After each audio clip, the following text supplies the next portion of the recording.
Good morning. Welcome to another edition of the Safety Net series. This week we are featuring American Red Cross, and we are so happy to have Michael join us today. But before we start, we want to make sure and thank our sponsors as always. They are such an important part of what we do and how we get things done. So we are grateful for them.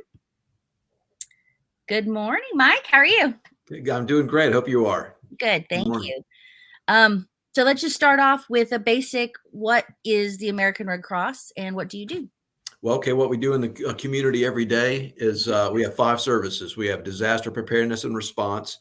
We live in the most disaster-prone region in the country, so we have everything here but volcanoes. So we prepare for that all year long, and then of course we respond to tornadoes, floods. Of course, hurricane season starts June 1st, so we're always preparing for that. So preparedness and response to disasters is a huge part of what we do. We also do service to the armed forces, which was actually the first thing the Red Cross ever did, the first service we provided. So we work closely with the Coast Guard down at the water and the Coast Guard at the airport and the National Guard and William F. Green Veterans Home in Bay Minette, as well as all the veterans organizations. And we do direct communications overseas to active duty military as well. We have blood services. There's a need for blood every 2 seconds in this country. So we have 21,000 blood transfusions a day with Red Cross Bloods, and we have very active blood program here in South Alabama. So that's a big part of what we do, and that's probably the best known service we have to the general public. We also do CPR, first aid, lifeguard training, babysitting training. We've done those trainings for over 100 years.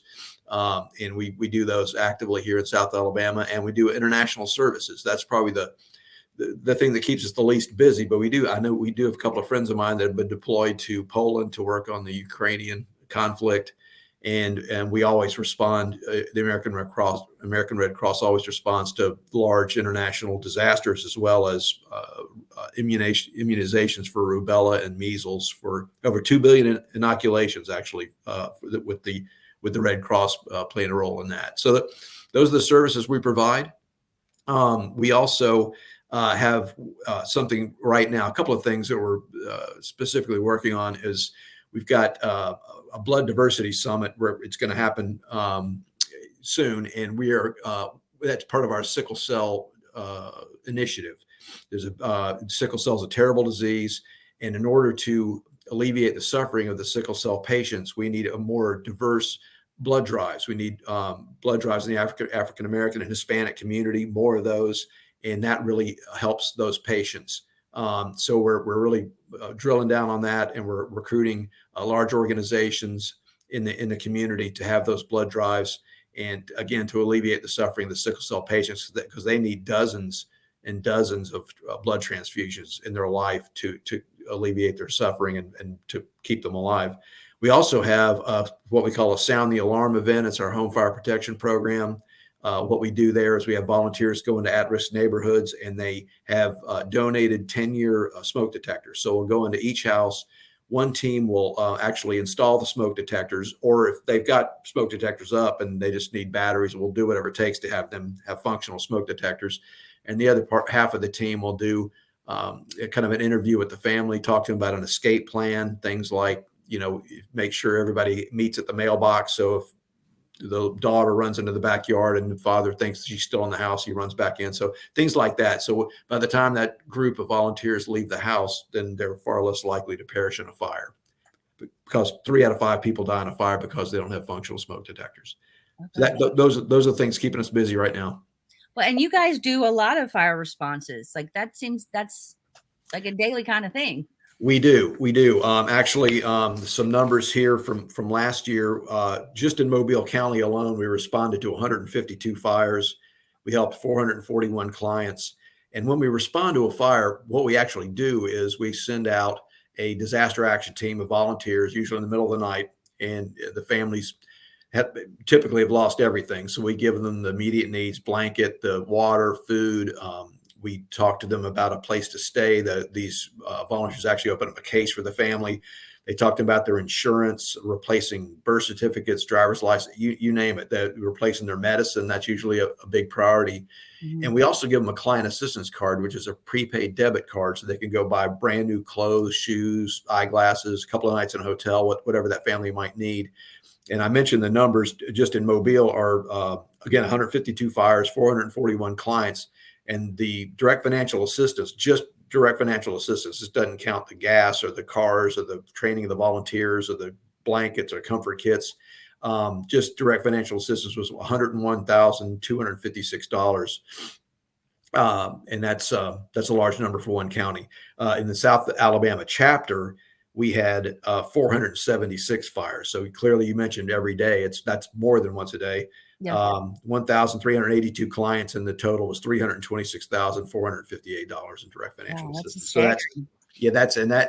and a lot of people don't know we respond to fires. They just think of the really big disasters they see on TV, but that's probably what keeps our volunteer team the busiest. So what do you have going on this summer or coming up in the near future?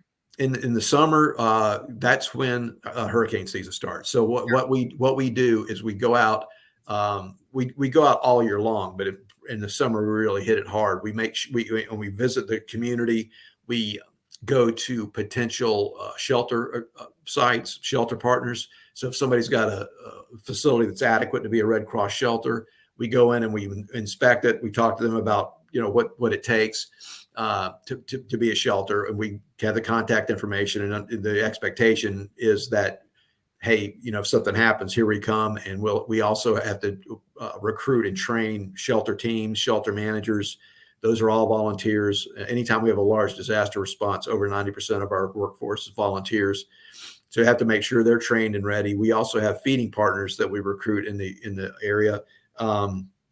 So we have restaurants and other outfits like the Southern Baptist. They come in on a large disaster, and we take them the food, and they cook 100,000 meals like that, and that trailer they have, and then we put it in our emergency response vehicles and take it out to the community. So the big thrust is us preparing and responding. And if something happens like Hurricane Ian last year down in Florida, we deployed. I'm not sure how many South Alabama volunteers deployed down there. Their director did. I was down there for 2 weeks and saw a lot of our volunteers down there. So we have to be ready to deploy elsewhere if that's part of your volunteer portfolio. So that's what keeps us busy. We don't have too many special events because we're usually responding to floods and tornadoes and hurricanes. So then how can people help? The way you can help the Red Cross is to go to redcross.org, and you can do several things on that website. You can click donate blood. And when you do that, you can put your zip code in, and it'll tell you all the blood drives in the area. And you can set an appointment, and it's a great thing. When you set an appointment, it makes it really easy. You can do all the questions that they ask you there at the blood drive. You can do those ahead of time on a rapid pass. So you can do that on that website. You can also click on volunteer, and it'll show you the vast array of different ways you can volunteer for the Red Cross. All the different services I mentioned, it's an amazing number of different things you can do to volunteer for the Red Cross. A short period of time, you can volunteer a lot. You can deploy, you can stay here, you can do whatever you want. And then the third one is to donate financial donations, and that makes it easy for you as well. So your money, your time, or your blood, we'll take any of those things, and then you can do all that on that website. Wonderful. I don't know that I've ever mentioned this, but my grandfather was a longtime Red Cross volunteer in Peoria, Illinois, and Is that right? deployed for like a month in Puerto Rico back in I guess it was in the late 80s or early 90s, but he was always off somewhere. So That's terrific. Very volunteer. Y'all are very volunteer driven. Yeah, and they're special people. Like I said, when I go out on assignment, I always see South Alabama people, but I also see people from all over the country that I've seen out there before. We had thousands of people in Hurricane Ian response, and then more closer to home, the Hurricane Sally and the Hurricane Zeta responses. We're right here in our building here in Mobile, and we had hundreds of people from all over the country here to help. So it's always inspiring to see how hard they work. Typically, they're staying in either a not so great hotel or a staff shelter, which is tough sledding, but they have a smile on their face, and especially those shelter workers go in and take care of those folks who've lost everything, and just to watch them work is an inspirational thing. Wonderful. Is there anything else you'd like to cover that we haven't hit on so far? Let's see. Again, consider going to redcross.org just to learn about it, if nothing else. Learn about the opportunities we have to volunteer. It's a very rewarding experience. And we actually, let's see, we don't have many events, but if you go to the website and you study up a little bit, I think you'll find a lot of folks will find interest in either giving blood, volunteering, or donating financially. Wonderful. Well, thank you so much for your time. We appreciate it. I'm going Thanks, to Leslie. throw up our another sponsorship slide so we can thank them again. We appreciate your time, Mike, and all of the work that you and your teams do throughout the year to prepare and respond to whatever might come our way. And thank you. And I'd like to thank the United Way, Southwest Alabama. You guys are terrific partners, and we couldn't do it without you. So thank you for what you do. Well, we appreciate it. We are glad to have such a strong network. Thank you, sponsors, and we'll talk to you all again next week, and have a great rest of your day.